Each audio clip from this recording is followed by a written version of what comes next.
Welcome to the Fly Culture Podcast, bringing you interviews, reviews and fishing tips. Here's your host, Pete Tigers. Hey everyone, this is the Fly Culture Podcast. I hope you're good and I hope you've been catching a few. My guests today are fishing buddies who have spent a lot of time on the water together. They're also behind the brand Fera and have just released a Trout Bum range of fishing gear. As someone who tries their best to champion the fishing industry, I wanted to learn some more about their careers and what motivated them to enter the world of fishing. I should also start by saying they have not paid to be on here, or have they given me any freebies to say some nice things. So I'm really excited to introduce Sid Hiscox and Declan Morrison along to the podcast. Gentlemen, how are you doing? Very well, thanks, Pete. Thanks for having us on. Very excited to just get into the weeds about some fishing. That's cool, Sid. And Declan, great to have you along too. Thanks, Pete. Yeah, very, very excited to be on here. Quite bizarre looking at some of the fantastic names you've had on in the past to feel like we're at least on a list with them. You certainly are, and I'm loving what you're doing. I'm loving your story. I know we were talking off mic about fishing, and it sounds as though we share some passions for the same locations and stuff. Sid, where would you call home water for you, and have you been out doing some fishing? Good question, Pete. I'm part of a syndicate down on the River Avon, which is beautiful. But for my sins, I'm currently living in London, which makes that a bit of a trek sometimes. So I haven't actually been out for any trout down there yet. Been out for some pike with Deck recently, and then down on the River Wandle, which runs through the south of London, which is this insanely, at points, insanely beautiful river. At other points, you might forgive it for looking like a canal. But when I can, I nip down there for a little fish down by the Hackbridge area. You'd be forgiven to think it could just be a little slice of Hampshire chalk stream, the bits they restored down there. It does look amazing. I was in London not so long ago, and we got a bus to Battersea, and I'm guessing that's the Wandle that ran through there. Is that sort of? Am I in the right part of the world? It's really fascinating river. Its source spouts in South Croydon next to a Tesco, and then it runs sometimes overground, sometimes underground through the whole of London and comes out in the Thames in Wandsworth. Someone did tell us a story recently of a claim that someone caught an 8-pound sea trout on it, which had come up the Thames into the river. But the bit we fish is down by Hackbridge, which was restored in 2014. And it's almost like it's a proper chalk stream down out of a city. It's incredible. That sounds fabulous. And I remember Charles Rangeley Wilson's program where I think he fished there. And we've had it. Tom Clinton, who I'm guessing you guys know as well, wrote a piece about the Wandle there as well. And it seems an amazing place to visit. It's certainly on my list. And moving along to you, Declan, where's home water for you right now? Where are you fishing? Thanks, Pete. Yeah, I'm based in southwest Wiltshire, and I'm very lucky to be part of a club on the River Wylye, where we have about 8 miles of water, and there's a few beats on the River Till, which is a tributary. Beautiful, entirely wild brown trout with some excellent grayling as well, and a few big pike for the winter months. And I've been out once this season where I was very lucky to pick up one generous trout on the nymph to save my blank, but just being out there after a long winter is wonderful. So that will be my home water. Fantastic. And one of our guests, Roger Fagan, is chairman of the club that you belong to. And I always will shout loudly about what they're doing there. And I love their fish first ethos. So the way that it's actually managed. And I know after I did a podcast, we did it near the top of the beat. Listeners won't know where I'm talking about. But I saw an absolutely huge trout come out. There was a deep pot.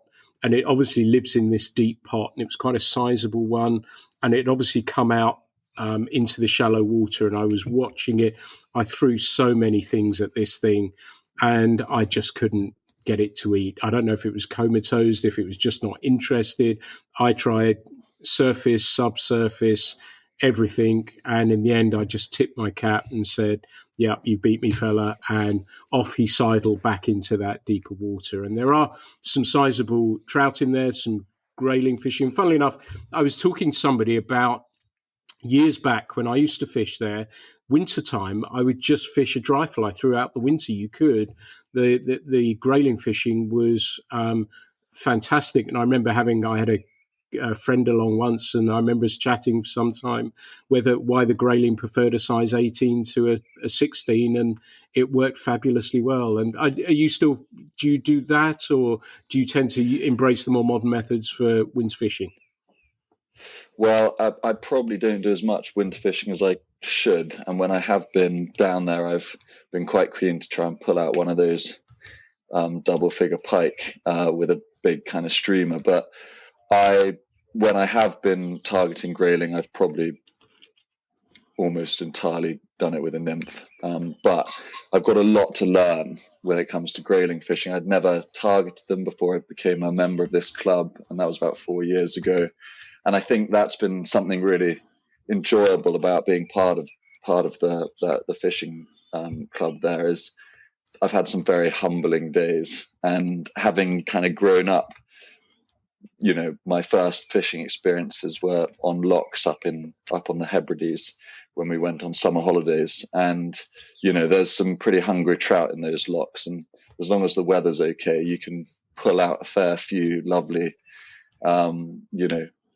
fighting wild brown trout. And I thought, okay, well, it's not going to be much different. But some of those wily trout, wily by name, wily by nature, I think. And as you just mentioned about that big one, they might have seen a couple of flies, but they know how to make you feel pretty inadequate at times. And that's fun. I think that's all part of the fun. That's all part of the learning experience. And probably one of the things Sid and I love about fly fishing is, you're going to have to put in a few of those days or lots of those days, but every now and again you will be repaid with that bonanza.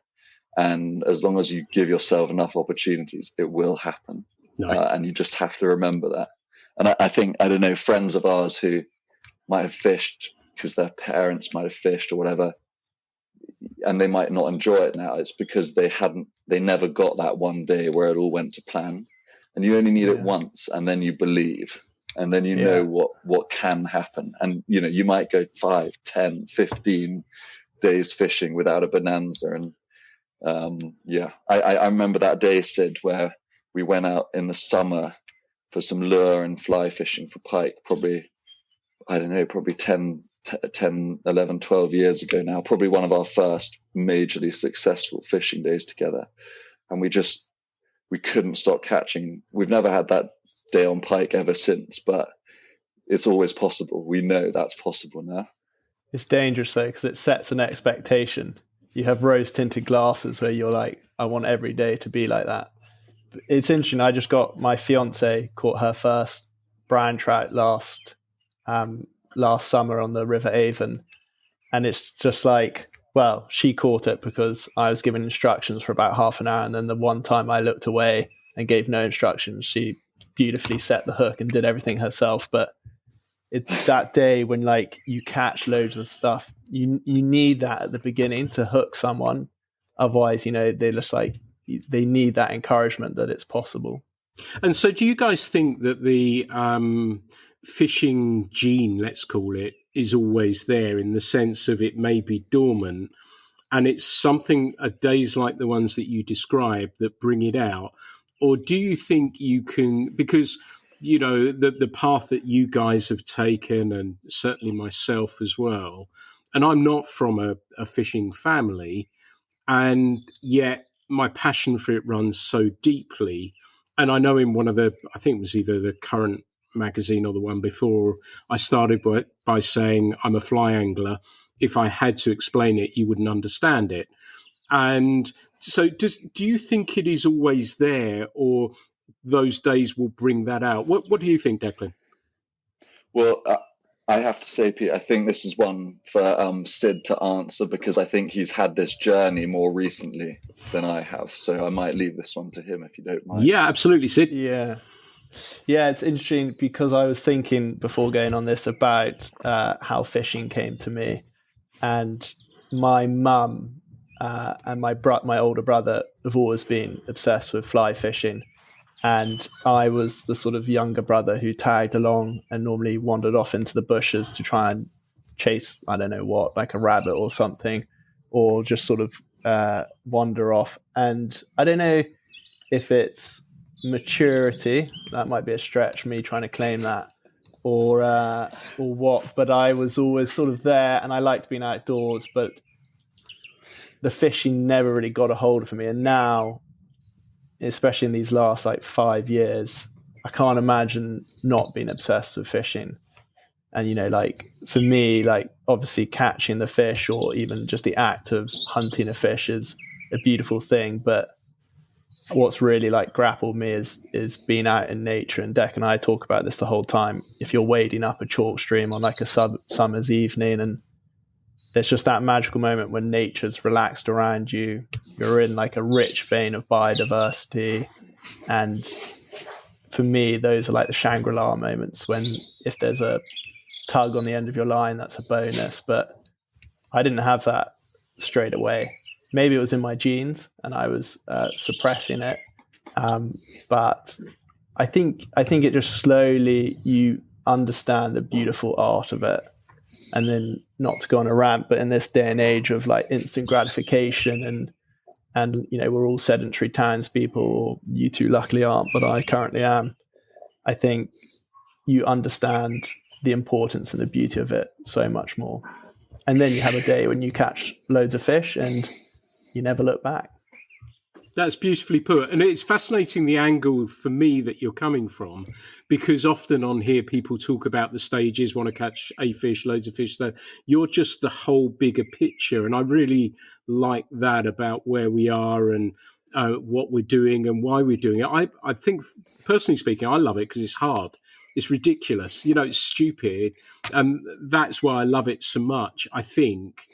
But Declan, how do you, as somebody, as you say, you grew up sort of catching trout on a loch, do you feel similarly about that what fishing means to you? 100%. I think we're really aligned on this one. If you can find joy in something, even when you're not being successful, and when I say successful, we could probably define fishing success as catching fish. I think most people would. But if you can find success in just the joy of being out there and noticing things, that is, that's great. And that's definitely something that I find. And this might sound quite weird, but, I love salmon fishing. I don't catch very many, but when I do, and you are in the water and you're unhooking that fish, I can't help but think how extraordinarily lucky that position is to be in. Just because you think of the journey that fish has done, God knows how many thousands of miles, and it's come back to that river, and you're allowed to actually, for just a second, touch that fish and let it go back and send it on its way. When else in any life or in any activity do you get to have such an intimate moment with a wild creature? I mean, it is kind of, I don't know, I find that a pretty mind-blowing thing. A trout is also wonderful, but something about a salmon that has done something so extraordinary, maybe one of the most extraordinary journeys in the entire animal world, and you can be a part of it, whether you've been a frustrating part of it for the fish for a minute, but you must feel that is something extraordinary. And if you don't, maybe that fishing gene isn't within you. But yeah, as Sid said, I'm just a outdoors person, and fly fishing seems to be one of the finest way to enjoy everything: the wildlife, the nature, a meditative activity. Again, something Sid very keen on is that sort of Zen fly fishing. Fly fishing. Yeah, fly fishing as meditation, as mindfulness. And again, not very original comment, but it's pretty hard to get away from your phones these days. I find it pretty hard anyway. But luckily, when it's stuffed in your pocket inside your waders, it's actually almost impossible to get to. And so, you might have 6 hours where you don't even touch it. And that is rare, but extremely valuable and important. And so, fishing is so much more than catching fish for me. But don't get me wrong, I'm trying very hard to do it, and I really want to catch them, and I want to fill my boots. Yeah, it is interesting. Just to add to that, the moment, like talking about your phone being stuffed in your waders, when you're fishing by yourself, like there is that moment where if I'm lucky and I'm catching, say we're trout fishing, I'm catching trout, there is that suddenly need to get my phone out and send a photo on the WhatsApp group to show my mates, and then that sort of does disappear after a while, and you keep fishing and you're less worried about that need. And I think fly fishing is one of the rare things you quite happily do by yourself.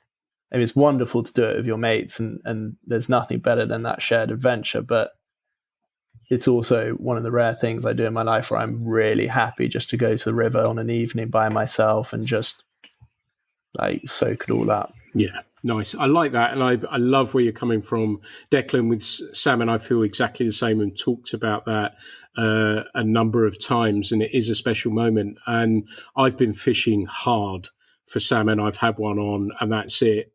Has it put me off? Not for 1 second, because I'll keep the faith and I'll keep going. And Sid, what you mentioned about is fascinating as much younger guys than myself, that leaving I think Declan actually said leaving the phone in the waders and not getting that out. And that's quite a fascinating way to look at it, given that we both, let's put our business heads on for a moment, need to use that social media thing. But it's actually quite nice. And I know from my personal account, I'm fishing a lot at the moment, but I'm not putting anything out, and I'm not feeling the need, and I'm not feeling anxiety. And like you said, the instant gratification's a interesting term for that. And sometimes it feels as though fishing can be lost within that if you're putting yourself under a pressure or a position where people are expecting you to post a picture of a huge great trout or whatever. And you've symbolized it perfectly by saying it's a bigger, wider picture. And that lifts my heart greatly to hear younger people sort of saying that. And do you find that having a breather, not needing to photograph every second or filming someone playing a fish or whatever it may be, do you find that sort of quite pleasing just to log it in the memory bank rather than having it on a SIM card? Declan? Well, yes, but we have to raise a point here, which is that Sydney and I are both part of a little fishing collective called Mead Fishing, which is an Instagram account, and that was sort of born. That was born on the day before lockdown. And we were fishing together, a group of us, Sid and his brother and a couple of cousins, and me as the only non-family member. I feel great honor. But anyway, lockdown, not much to do, decided to upload some of the photos and videos onto it. And suddenly it was up to 15,000 followers within 6 months or 9 months or something. And anyway, it's kept creeping up. And Henry, who is the real driver of it, a fantastic fisherman, brilliant photographer, editor, filmmaker, all sorts, he drives that. And I'm ashamed to say I probably do more fishing than photography. And therefore, I don't know how much of a contributor I am, but I think if I speak for Henry, he loves the filming and the photography, maybe not quite as much as the fishing, but it's nearly there. Whereas for me, it's not something that I'm that obsessed with. So I think for him, it's not an anxiety, it's a joy. Whereas for me, if I felt I had to photograph and film everything I was doing, it really would feel like an anxiety. And so, yes, those days fishing on your own where, the phone is it's in your pocket because I'm not going to go too far, Pete. I'm not going to leave it in the car or something crazy like that.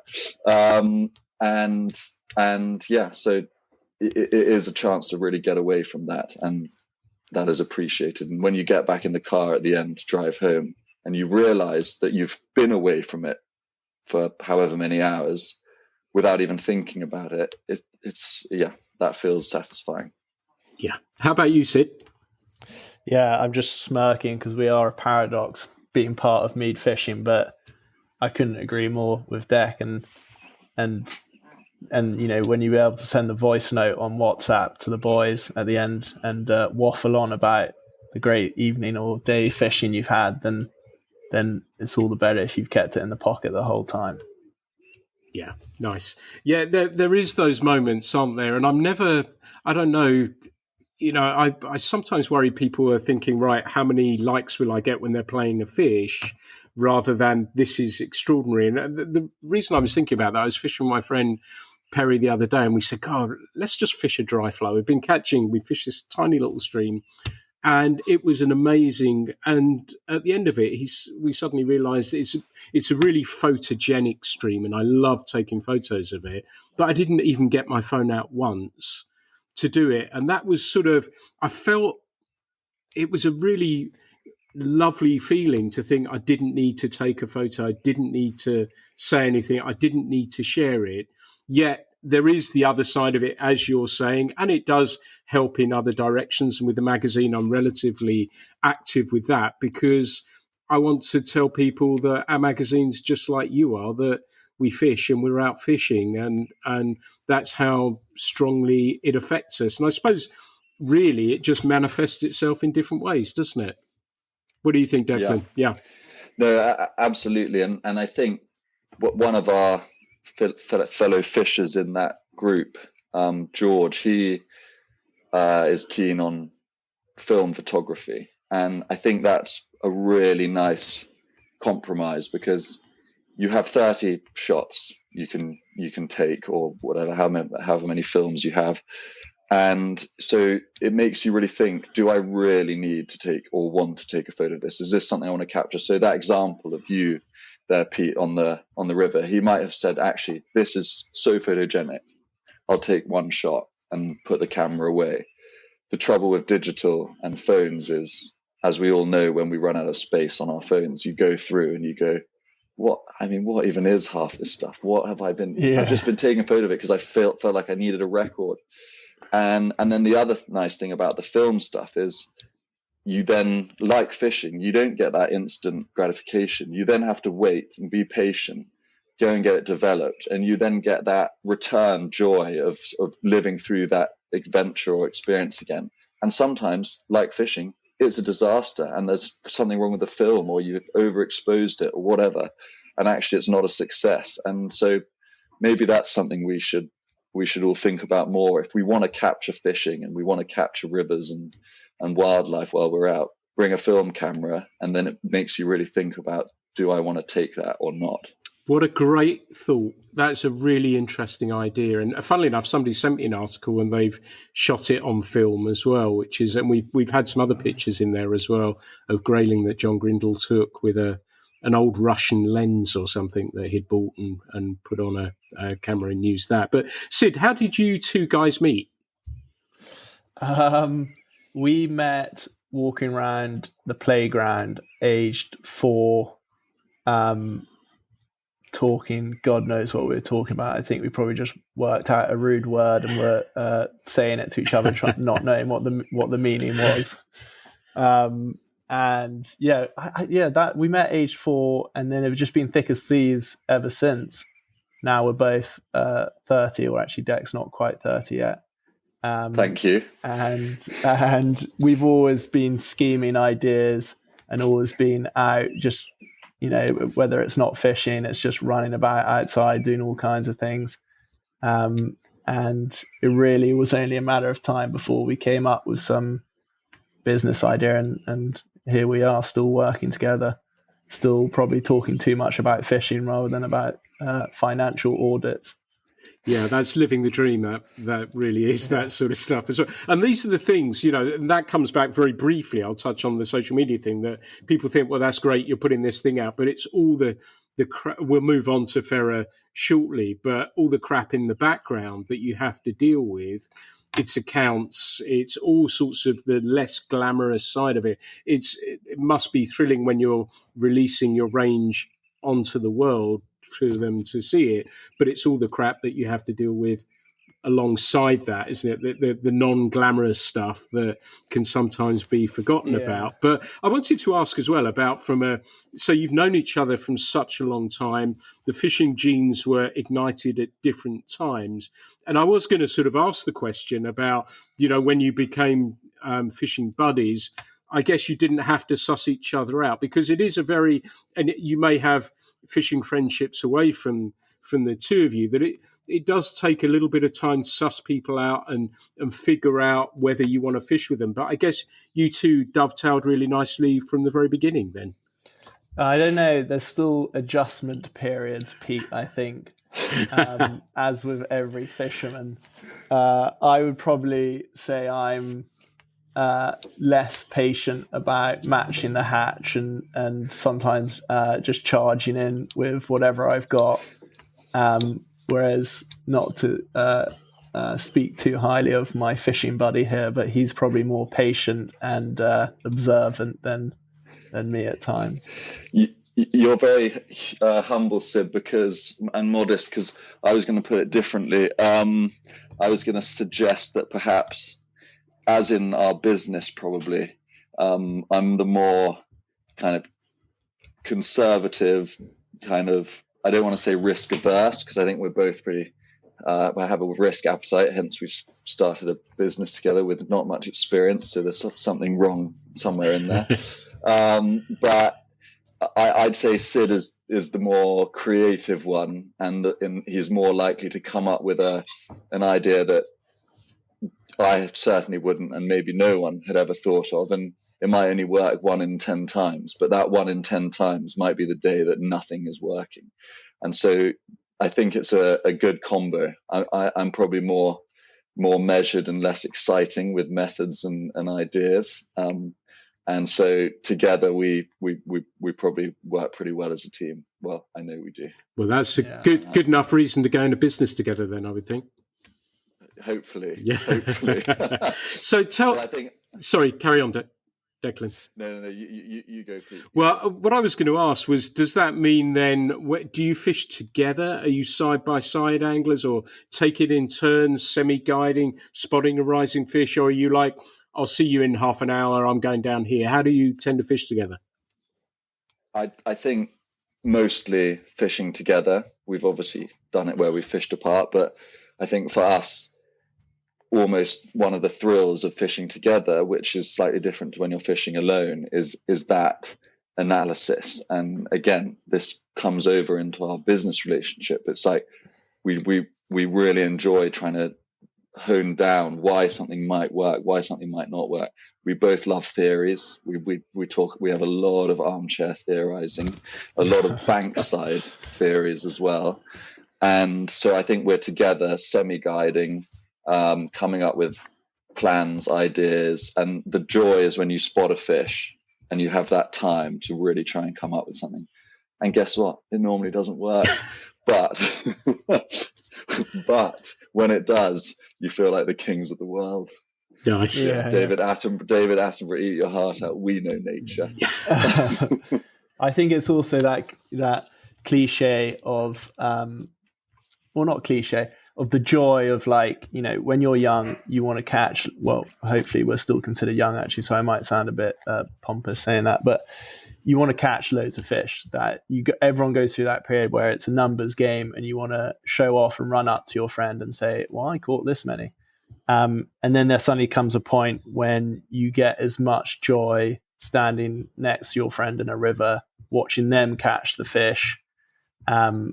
And I think that's like a really invaluable moment. And to quickly go back to Mead fishing, I think Hen with his drone, which he's hovering above someone as they're casting, he gets equal pleasure capturing that moment.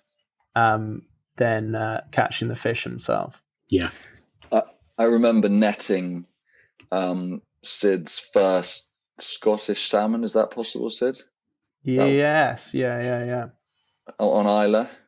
Yeah. And I remember netting that and just, that is a never to be forgotten moment. It was just pure joy. It was a pretty stale October or late September fish, but oh my God, we were so happy. We were just so happy. And we did this brilliant trip last year to Cameroon, 4 of us from the Mead group. And basically we were up, miles and miles and miles away from anything that we had ever recognized as civilization. And 3-day journey to get there. Very few people had fished on this bit of river. We were with a company called African Waters who do some amazing stuff. Would recommend anyone to even just look on their Instagram account for hours of endless escapism. But the way they fished it was you'd arrive at a bit of river that morning as a group of 4 with 2 guides, and then one group of 3, a guide plus 2 fishers, and then a sort of guard who was there to protect us from wild beasts, poachers, whatever we might have come across. Went downstream for probably an hour, walking 40 minutes, and then would work their way up over the morning to the vehicle. And the other team would start fishing upstream till a certain time when they would walk back to the vehicle. And you never really fished. It was normally just one person fishing. It wasn't 2 people fishing at the same time. And so that it was its ultimate opportunity to indulge in this teamwork and team planning. And really exciting, really good fun. And when it came off, it was absolute fireworks. Seeing, Sid, you can tell the story about Hen with his tigerfish. Yeah. Well, just to add to that quickly, because you split into pairs and then you meet back when it was about, I don't know how hot it was, 30, was it 30 or 40 degrees there? 40 degrees. By midday, you'd meet back at the middle point of the river and it'd be 40 degrees and you'd really want to carry on trying to fish. We were targeting tigerfish and Niger barb during the day. And you'd be desperate to carry on fishing, but you're like, if you were crawling over a rock to try and get near a Niger barb, your knees and elbows would be turning into crackling.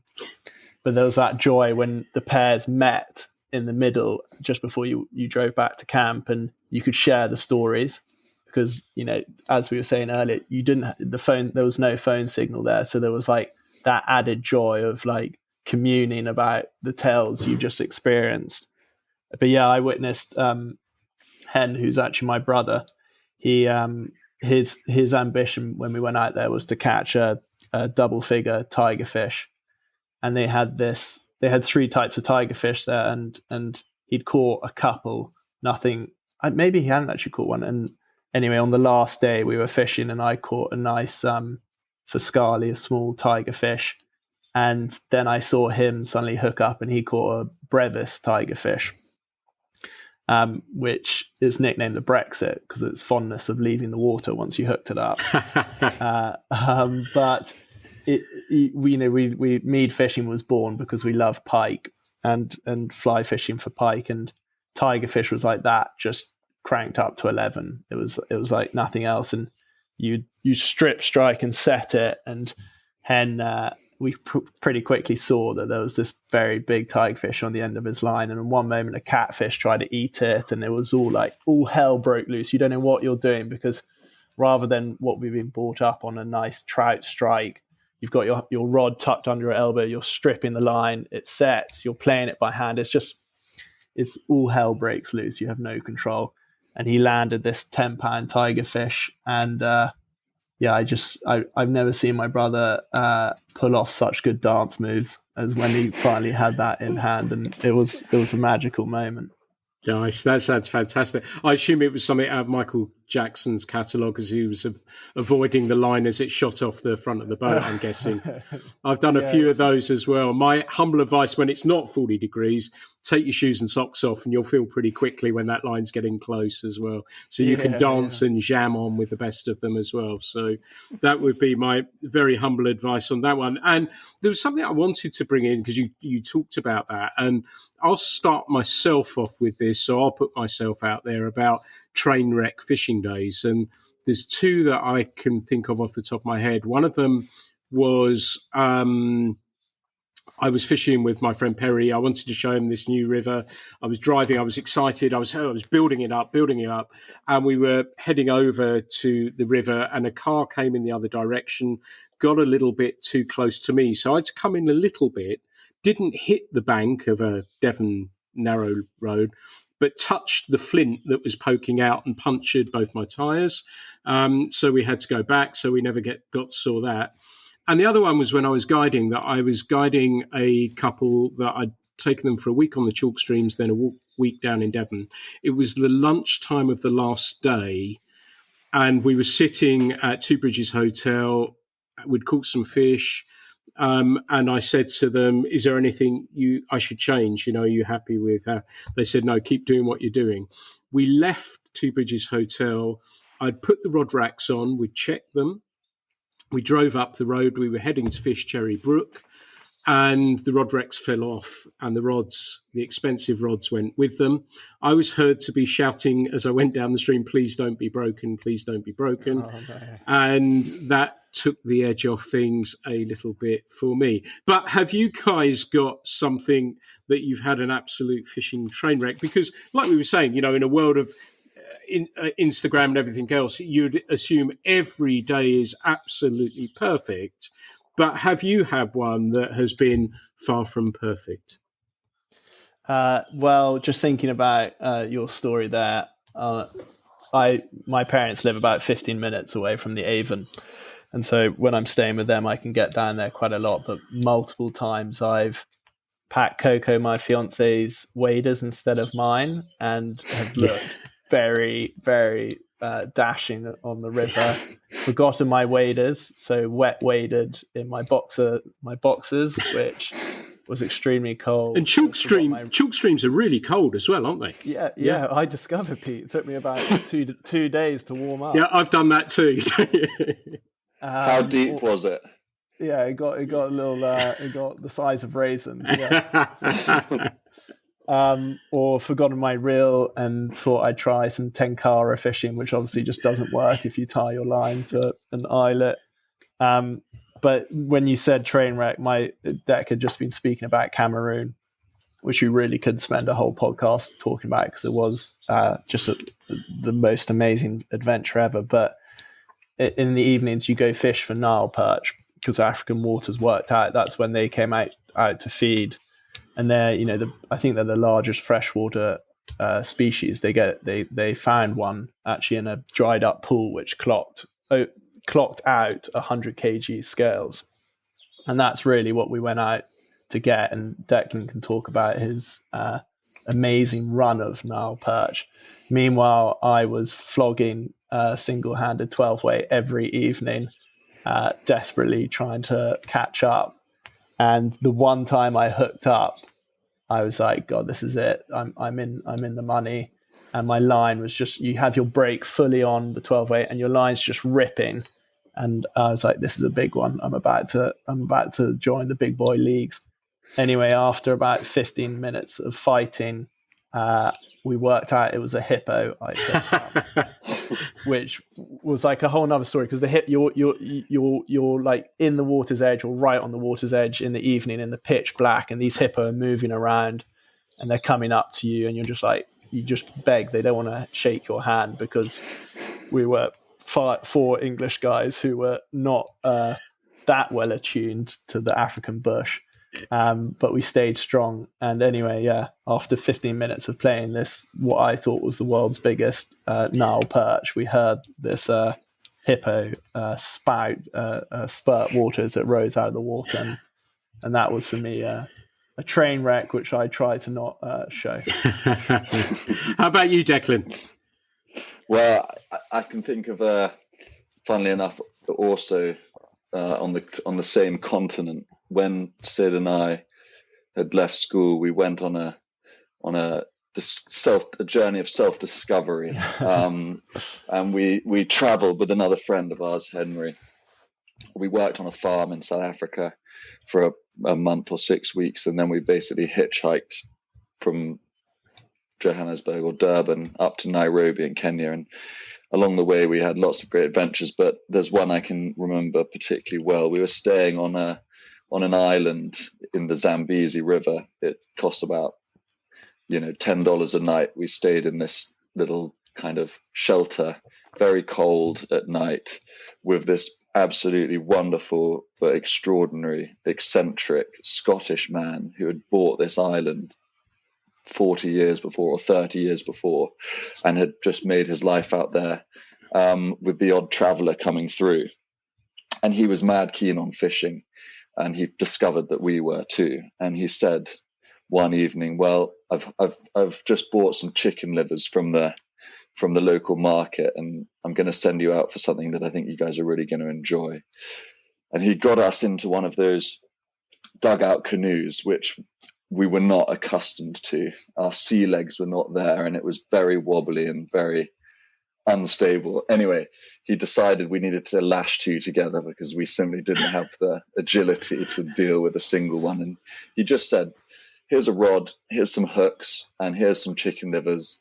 Go out into the middle of the river, 11 o'clock at night, Zambezi River, few crocs, few hippos. Sorry, he also said, here's a rock and some rope, make yourself an anchor. very, very good point. So we tied up our anchor, we lashed our canoes together, and we pushed off out into the darkness. We put our baits on and chucked them out. Anyway, we were having a great time, and I think there was probably some beers involved, plenty of shooting stars. We were sat there pulling in barbel after barbel, very excited. And suddenly we're lying there in a bit of a quiet patch. And Henry goes, guys, does the camp look a bit further away than it was 5 minutes ago? And we realized that our makeshift anchor had slipped. And next thing we knew, we were rushing down the Zambezi River. And I'd like to add, we were upstream of Victoria Falls, the tallest waterfall in the world. At which point our feeble 18-year-old bodies went into power mode, and having never paddled successfully before, we were able to drag ourselves to the shore and get out and go and have a very welcome glass of imported whiskey at great cost. But at that point, it didn't seem to matter. And I think that it wasn't quite a train wreck, but that was close to not just a train wreck, but a boat wreck. Yeah, and a bit more by the sound of it as well. But that just goes to show that every day isn't a perfect fishing day. And I think it's nice for people to be able to share these stories with everyone. But I wanted we could talk fishing for hours and hours by the sound of it, but I wanted to move on to Fera and your company that you have set up with clothing. And can you tell us, Sid, a little bit about Fera, how it came about, and then perhaps, Declan, you can tell us about the Trout Bum range, because most of the people listening to this will be fly anglers, so they'll be interested to hear that. So, Sid, if you can tell us a little bit about Fera and what its ethos is and what it's about, please. For sure. Well, the very brief abridged history is we started a travel company in 2018 together, and it was outdoor adventure, always with a food focus. We're both massive foodies, and for 2 years we were terrible at making money, but we think we put on some quite good adventures. A lot of it would be setting up a remote feast, someone cooking over fire in a beautiful location. Our favorite was we take people up to the west coast of Scotland, get them diving for scallops, and then have a chef on the beach cooking it. Really fun. And then your friend of mine, COVID-19 came along, and completely stopped all travel. And in the depths of lockdown, we were still trying to go, but realizing travel was going to be stopped for quite a while.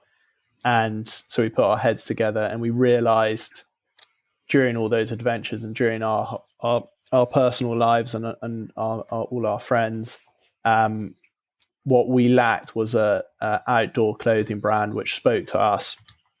You kind of find, for us at least, the outdoor clothing market in the UK is either what's known as Gorp Core.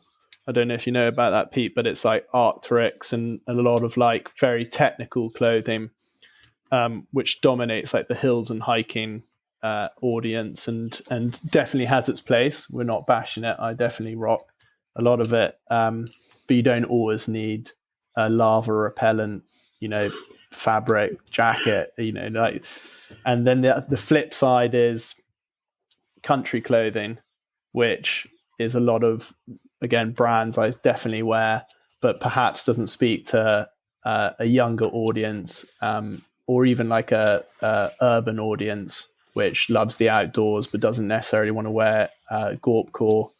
And so we put our heads together, and out of the ashes of our previous business rose Fera, which is for us really is a love letter to the British outdoors, which is a purposely quite a loose term because, as Dec will talk about the Trout Bum collection, we're trying to just look at what we love about the outdoors and what's amazing about Britain's wild places, but also its weird and wonderful heritage and charms, and bring together a range of clothing which is functional, definitely inspired by a lot of workwear like America's Carhartt, those brands, but also pays homage to the heritage of the British outdoors.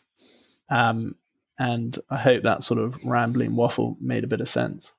Absolutely. And it's lovely to see that, younger guys are looking at our pastime and trying to do something about it. Because my worry is, and, I went and appeared that there was a pollution incident down at the river where I live, and it was paid out, and that was great. And people turned up. They wanted people to turn up for the photos. So I turned up deliberately in an orange jacket because I knew everyone would be in green.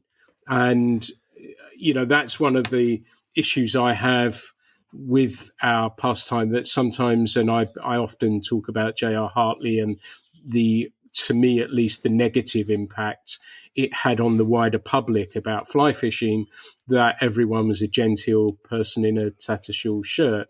And we're not. I'm wearing a T-shirt or whatever it will to fishing, and jeans or whatever. And I think it's really important that the perception of fly fishing is driven forward by guys like yourself who are looking at it with a look and a nod and a glance to the past, but also looking to the future as well, saying, look, this is where it is. Is that sort of how you felt about it too? I think you've hit the nail on the head there, Pete. Like exactly that perception of the British countryside being red corduroys and shooting jackets. And I think that is really, like, for us and a lot of our friends and people we've met since we've started Fera, there wasn't brands which spoke to people. We're basing ourselves on a lot of heritage items and updating them with a streetwear philosophy, like just a little more contemporary to fill that gap of people who are looking for cool clothes. Our clothes are functional. They're not super technical. We use a lot of canvas and cotton, but we're trying to make stuff which, for the Trout Bum collection, we've used the tagline "Suit the street as much as the stream." It's gear which you will wear down to the pub or you'll wear out on a day's fishing as well. Nice. And Declan, can you tell us a little bit about the Trout Bum collection and how that came about and what your thinking was? This is obviously driven by your joint passions for our pastime of fishing as well. So how did that come about, and tell us a bit about the collection? Absolutely. Thanks, Pete. Well, the thing is, so as you heard Sid mention there, our sort of major kind of value or drive is this love letter to the British outdoors, and something that we sometimes get a bit jealous about is that American attitude to the outdoors, where it does feel like it's sort of for everyone, and actually, it's, being passionate and interested in wildlife, nature, the outdoors, whether that's fly fishing, whether that's mountaineering, it's actually pretty cool, and people are just super positive about it. Whereas we have felt maybe, and I think it's beginning to change, what you just said. There's a bit of a sort of feeling that it's actually reserved for stuffy, basically older men, I'd say. And fly fishing is probably a particular victim of this misfeeling and this misunderstanding, because there are plenty of people out there who do not hit those categories, but we don't feel they're being celebrated enough. So we started by borrowing that term Trout Bum from your previous guest, John Gerach, one of the greatest and favorite books I've ever read. And we also thought we'll borrow a bit from that American culture of fly fishing, where it's get out there, don't be focused on over technicality, and said, let's create a small capsule collection of stuff that some of it's very fishing based, for example, a fly rod, but our Wandle vest, which I'm wearing now, the readers won't be able to see, is, it's designed with function and fishing in mind. There's you've got some good pockets, you've got a D-ring, but this is not a technical piece, and we feel this item really encapsulates the brand because it nods to that heritage. It nods to that heritage fabric canvas. It's got buttons, but actually you wear this over a hoodie, down to the pub, or even wear it to work over whatever a sweater. You're going to feel great. You're going to feel comfortable, and that's what we want to achieve across the board. And so, yeah, the Trout Bum collection basically arose from that. We were thinking about this overarching theme of a love letter to the British outdoors, and fly fishing. I'm going to be tested here, but you'll know the answer, Pete. Whether it was born in Britain, I'm not sure, but it was certainly popularized, and I think many people would think of it as a something of a British creation. And so we felt, we love it.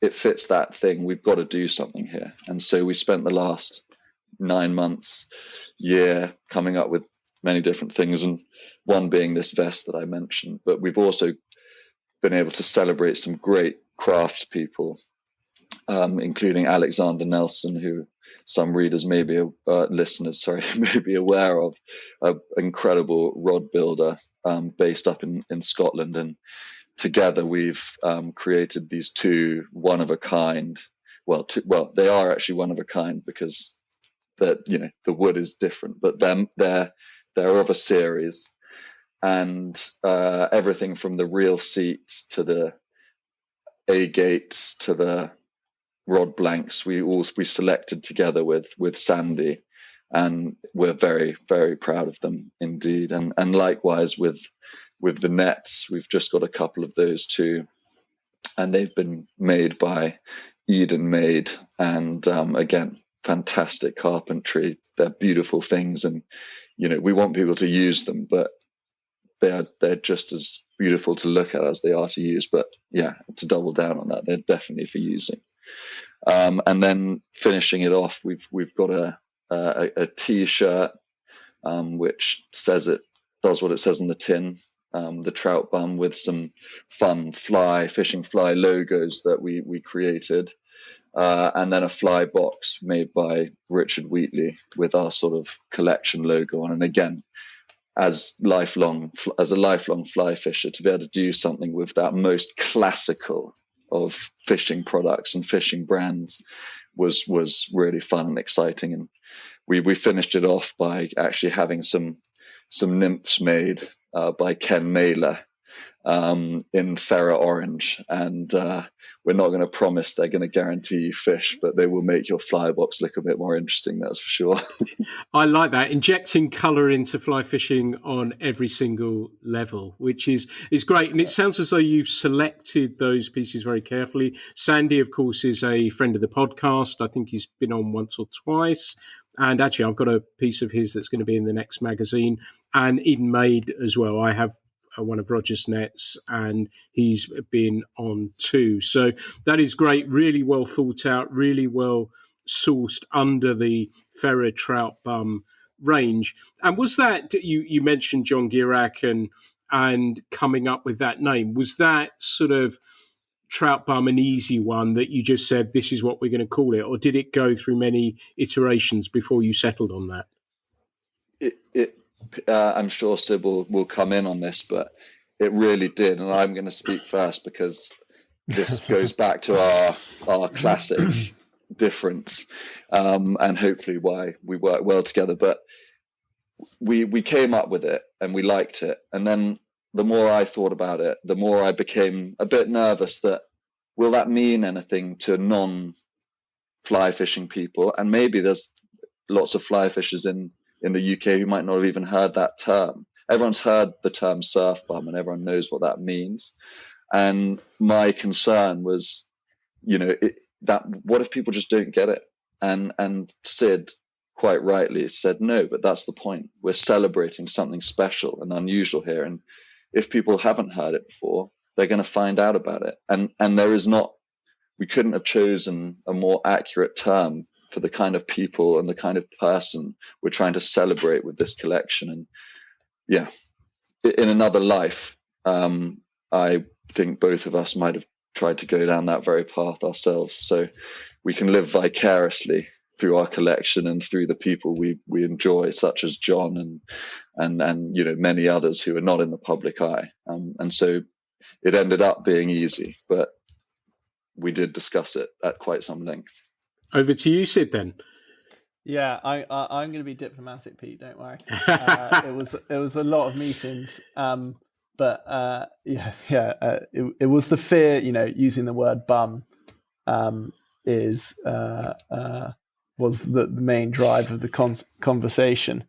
But I think, as Dec just said, like a lot of Fera is a lot of what we're trying to promote, the outdoors, the British outdoors, and really that fed into the Trout Bum, and just realizing that, as we've already talked about, the perception of fishing and fly fishing in the UK needs to be corrected, and it's a tough one to correct. And by using Trout Bum, we're putting that message out there, and we might have to explain it, but we're trying to show that it's not just a neatly mown bank that you're going to go fish for a stocked rainbow. We shot the collection on the River Wandle, which we've already talked about, with the great filmmaker and photographer Patrick Tillard, who completely shares in our passion about like reinvigorating all these pastimes we love and showing them in a new light. And hopefully, by calling it Trout Bum, by shooting it on the River Wandle, we're showing the possibilities of what fly fishing is, but just putting it out there to people who might not think that.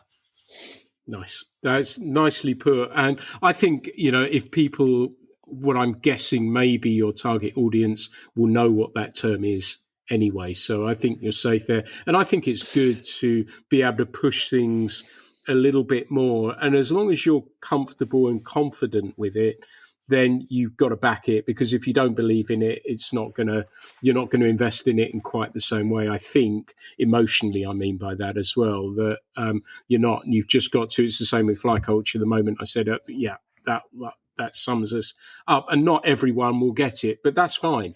I don't mind that. And people will know that. But I think with a term like that for the people that you're looking for, you're going to tick that box. Do you plan to add to the range? Is there sort of a plan that you're going to sort of trickle stuff in, or are you going to yearly add stuff? What are you thinking about that, Declan?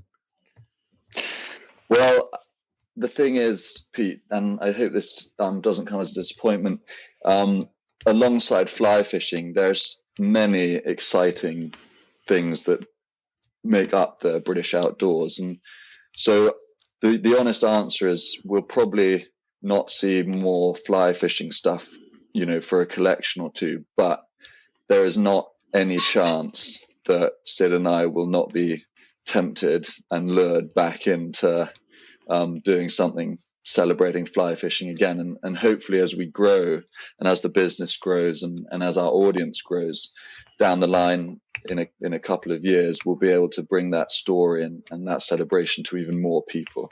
And so that's our aim. We've got some exciting collections on the way. And the other thing to remember is even if we're not directly, promoting something as a fly fishing inspired thing, again, those of you who, in the know, which I'm sure is every listener, will notice there are lots of things in our products that will be little nods to that heritage and those heritage products. I mean, fly fishing and fashion isn't necessarily two words you put together, but one of the joys of what Sid and I do is being able to look back through archives and look back through years and years, decades, centuries even of products. I mean, you think back to, just certain fabrics that people might associate with fly fishing, tweed being one of them. That's a classic fabric that might put fly fishing in the wrong category. People might think tweed, they might think that exact demographic that we were talking about. But actually, Sid and I are there thinking, it's a credible fabric. It's got great function. It can look interesting. How can we use that fabric on a more contemporary product, on a more contemporary fit to make people realize it's not, do not just pigeonhole these things as something because you've seen someone wearing a tweed suit. And so, keep eyes peeled for that sort of thing. Nice. For sure. Nice. I like the sound of that. Sid, I wanted to ask you, I often say on here that when the new magazine is about to drop with people that I have sleepless nights because I worry that people won't feel the same way that I do about this particular edition. Thankfully they do. But that won't stop me worrying about it. What was it like for you when you released that Trout Bum range into the world? Was it an exciting? Was it daunting? Was it a combination? What were you feeling? Well, side note, when we launched our first ever collection in October 2021, I got shingles. But I can assure you the Trout Bum collection this time was way more fun. I think for me and for Dec as well, it's so exciting. There's so much logistics and a lot of hard work going into release the collection, but we have that beautiful moment where we've got to make a film. We've shot the collection. We've been sitting on it, waiting for it to go online. And so it's just very exciting to see it go up and see it go live. Definitely for me, a real self-indulgence of Fera has been able to create these films and videos. My secret fantasy of being a film director, playing out, spending all our budget on them. And so going live with those films really is just very exciting. Fantastic. And so we've spoken for well over an hour now, and I've thoroughly enjoyed it. And as I said before, we could have talked about both subjects at great length, but I would urge listeners to go have a look at what you're up to, the Fera range of clothing, the Trout Bum range. How do people connect with you guys? Declan, if you could let us know your social media handles. Yeah, our Instagram handle is at Fera, FERAGB. And you can find us there, and lots of fun, interesting content. We make a big effort to have a good mix of product focused stuff as well as lifestyle and more interesting, kind of film and photography. You can also find us at feragb.com, where you will find our Trout Bum film, which is, as Sid mentioned, a celebration of the River Wandle, and I would urge people to have a watch of that. We're very proud of it, and it really captures what we're trying to do with this collection. And you can also find us on YouTube, which Sid might remember our handle quicker than me. Fera Great. I think it's Fera Great Britain. Good question. Yeah. Head to our Instagram. All roads lead out from there.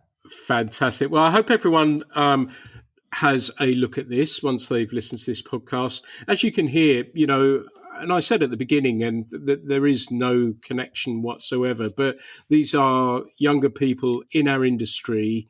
They're anglers just like you and I, who are trying to push it on a little bit and make it interesting. So I hope you'll go and have a look at their collection.